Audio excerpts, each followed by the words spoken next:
So kapag i-on natin ang switch, dapat sabay itong tatlo na iilaw. So on natin. Basic house wiring ng single switch at kinukontrol niya ang tatlong ilaw. Ibig sabihin nito, kapag i-switch on natin to, itong tatlong ilaw nito ay sabay to iilaw.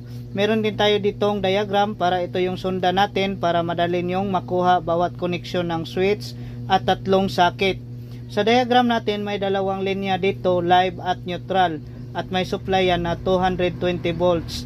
Live natin ay papunta yan ng common ng switch, at dito sa kabila ng switch return ay dito nakakonek ang supply na live ng bulb 1, supply na live ng bulb 2, at supply na live ng bulb 3. Dito naman tayo sa neutral na supply. Sa neutral dito nakakonek ang supply na neutral ng bulb 1, supply na neutral ng bulb 2, at supply na neutral ng bulb 3. Meron din tayo ditong 15 ampere circuit breaker dahil lightings yung installation natin. Sa 15 ampere circuit breaker gumamit tayo dito ng PDX wire number 14. Meron din tayo ditong single switch at tatlong socket.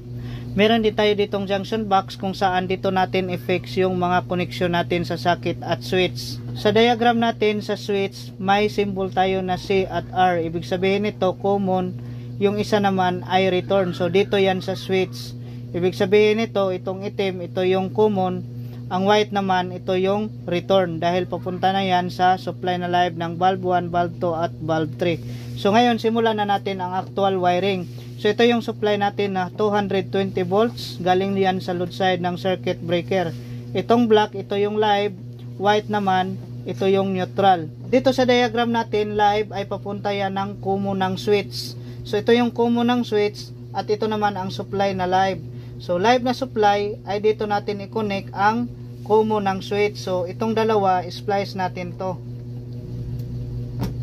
Next dito naman tayo sa return. So sa return natin dito nakakonek ang supply na live ng bulb 1, supply na live ng bulb 2 at supply na live ng bulb 3. So ito yung return natin sa switch.